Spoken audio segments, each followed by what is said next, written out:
Good evening সকলকে স্বাগতম জনাইছোঁ মোৰ অন্য এটি নতুন ভিডিঅ' লৈ মোৰ ইউটিউব চেনেল সপোনৰ ঠিকনা বিচাৰি যোগেদি সকলো ভালে আছে নিশ্চয় মোৰো ভালেই আৰু বহুত দিনৰ পৰা মই ভিডিঅ' তেনেকৈ দিব পৰা নাই মোৰ অকণমান বিশেষ অসুস্থতা আছিলে আৰু সেইবাবেই মই ভিডিঅ' তেনেকৈ দিয়াই নাই আৰু আজি মানে বহুত দিনৰ পাছত ভাবিছোঁ ভিডিঅ' এটা দিওঁ বুলি আৰু মোৰ ছোৱালী গাৰ্গীয়ে তাই বহুত দিনৰ পৰা কৈ আছিলে গাজৰ হালোৱা খাম বুলি আৰু মই তেনেকৈ বনাবও পৰা নাই আজি যিহেতু দেওবাৰ আৰু সময়ো অলপ আছে হাতত সেইকাৰণে তাইও ঘৰত থাকিব সেই বুলি ভাবি পেলাই মই গাজৰ হালোৱা বনাবলৈ ওলাইছোঁ আৰু খুব কম সময়ত আৰু সহজ পদ্ধতিৰে বনাম সেইকাৰণে ভাবিলোঁ আপোনালোককো ৰেচিপিটো শ্বেয়াৰ কৰোঁ গতিকে মই কেনেকৈ বনাওঁ কিদৰে বনাওঁ সকলো আপোনালোকক দেখুৱাই আছোঁ আহক আৰু ভিডিঅ'টো এতিয়া আৰম্ভ কৰোঁ হালোৱা বনাবলৈ মই লৈছোঁ এয়া আধা কেজি গাজৰ এয়া মই বাকলি গুচাই ধুনীয়াকৈ ধুই কৰি লৈছোঁ এইখিনিক মই ধুনীয়াকৈ এতিয়া কুটি কুকাৰত দিম এয়া গাজৰখিনি কুটি মই এনেকৈ কুকাৰত দি লৈছোঁ এনেই সাধাৰণতে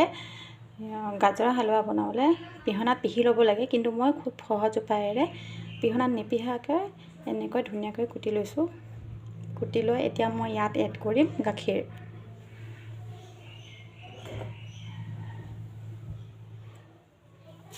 মই ইয়াত দিছোঁ গাখীৰ এগিলাচ মই গাখীৰখিনি গৰম কৰি উঠিছোঁহে মাত্ৰ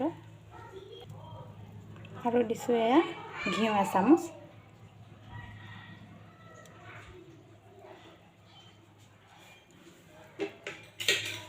এনেকৈ ঘিউখিনি দি মই এতিয়া কুকাৰটো ঢাকোন মাৰি দিম আৰু ঢাকোন মৰাৰ পাছত 5টা হুইচেল আহিবলৈ দিম কুকাৰত হুইচেল আহিলে 5টা হুইচেল আহিছে মই এতিয়া কুকাৰটো বন্ধ কৰি দিম আৰু ঠাণ্ডা হোৱালৈ অপেক্ষা মানে কুকাৰ ঠাণ্ডা হ'ল আৰু এয়া দেখিব পাইছে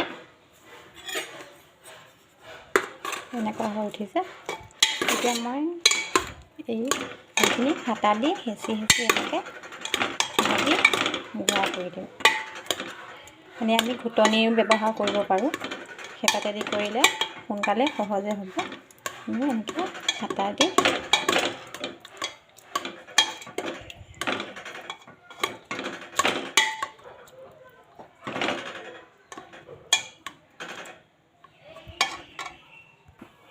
এয়া হ'লে এফালে মই এয়া কেৰাহী গৰম কৰিছোঁ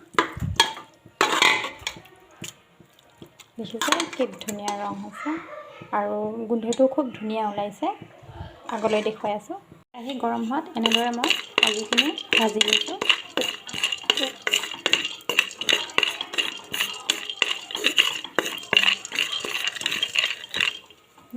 কেৰাহী গৰম হোৱাত মই ঘিউ দিছোঁ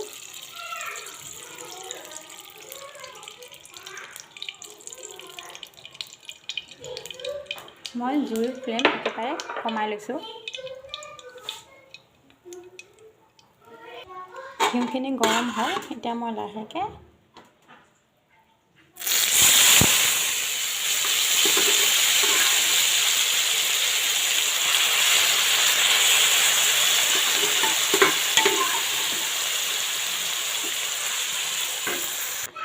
এয়া মই জুই কম দি এনেকৈ লৰাইছোঁ এতিয়া ইয়াত দিম মই চেনি মই দিছোঁ এবাটি এতিয়া চেনি দিয়াৰ পাছত এইখিনি ধুনীয়াকৈ লৰাই থাকিব লাগিব আৰু জুইকুৰা যাতে বঢ়াই নিদিয়ে এয়া কম জুইতে বনাবলৈ চেষ্টা কৰিব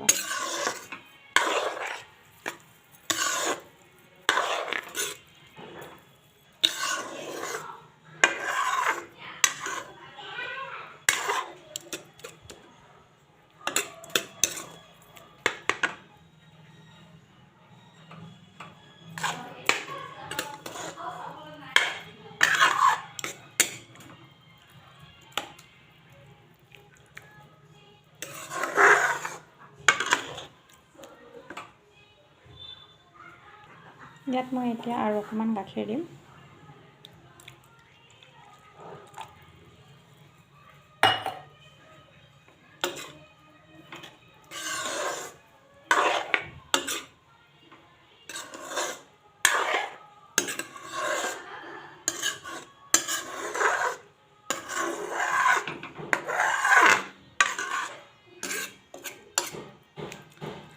কম জুইত এইখিনি ধুনীয়াকৈ উতলিবলৈ দিব।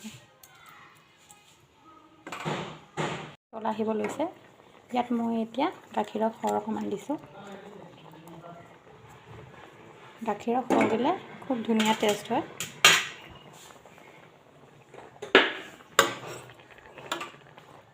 গাখীৰৰ সৰখিনি দিয়াৰ পাছত মই এনেদৰে আকৌ লৰাই দিম।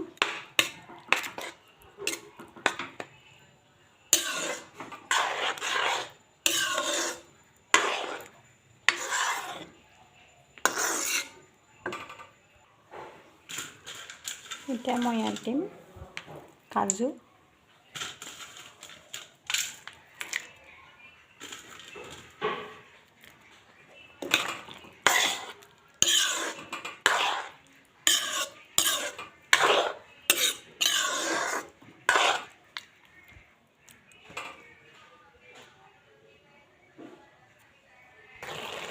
এয়া হৈছে। এয়া হ'লেই শেষত মই ইয়াত দিম এয়া ইলাচি পাউডাৰ,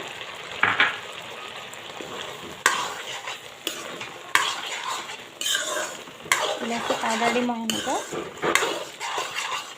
হালোৱাখিনি লৰাই হৈ গ'ল। এতিয়া মই এয়া গেছটো অফ কৰি নমাই আপোনালোকক দেখুৱাই আছোঁ। ফাইনেলি মোৰ গাজৰৰ হালোৱা তৈয়াৰ হৈ গ'ল। এয়া দেখিছে কি ধুনীয়া দেখিবলৈ। এতিয়া মই ছোৱালীজনীক মাতিছোঁ খাবলৈ। তাই বা খাই কি কয়, তাইহে আচল মানুহ। গতিকে তাইক মাতি সোধোঁ কেনেকুৱা হৈছে আৰু আপোনালোককো দেখুৱাই আছোঁ তাই কি বুলি কয়। খাব লৈছে। গৰম দেই, ভালকৈ খাবা। বহুত ধুনীয়া বনাইছে মায়ে। হয় নেকি? Thank you. তুমি ফূৰ্তি মানে খাই ভাল পালে মোৰ মানে কি বনোৱাটো ইমান সময় যে কষ্ট কৰি মই বনাইছোঁ, সেই সময়কণৰ মানে কষ্টকণৰ মূল্য মই পাম। কেনেকুৱা কৈ দিয়াচোন। মস্তি, কিন্তু অকণমান গাখীৰ দিছিল নাই? গাখীৰ দিছোঁ। কি গাখীৰ দিছেনো? গাখীৰনো কি থাকে? ম'হৰ গাখীৰ নহয়, গৰু গাখীৰ হয় এয়া। আমাৰ এই বেছি কথা কোৱাৰ অভ্যাস বেছি। তাই গৰম বুলি খাব নোৱাৰিলে, আধা খোৱাকৈ গ'লগৈ। পাছত খাব, ঠাণ্ডা হোৱাৰ পাছত মই ফেন চলাই দিছোঁ। তাই ঠাণ্ডা হ'লে খাম বুলি কৈ গ'ল। আৰু আহা মাতিছোঁ, আকৌ কি কয় বা। শেষলৈকে স্কিপ নকৰাকৈ চাই থকাৰ বাবে সকলোকে বহুত বেছি ধন্যবাদ। মোৰ ৰেচিপিটো আজি কেনে পালে নিশ্চয়কৈ জনাব কমেণ্ট বক্সত। আৰু মোৰ ভিডিঅ'বোৰ লাইক কৰিব, কমেণ্ট কৰিব, শ্বেয়াৰ কৰিবলৈ একেবাৰে নাপাহৰিব। আৰু মোৰ চেনেলটো যদি এতিয়ালৈকে ছাবস্ক্ৰাইব কৰা নাই তেনেহ'লে ছাবস্ক্ৰাইব কৰি ল'ব। আৰু যিসকলে মোৰ চেনেলটো ইতিমধ্যে ছাবস্ক্ৰাইব কৰিলে তেওঁলোকক বহুত ধন্যবাদ জনাইছোঁ। তেওঁলোকে মোক আগবাঢ়ি যোৱাত সহায় কৰিছে। আৰু আজিৰ ভিডিঅ'টো মই ইয়াতেই শেষ কৰিবলৈ লৈছোঁ। সকলোকে ধন্যবাদ জনাই আজিৰ ভিডিঅ'টো সামৰিছোঁ। ধন্যবাদ।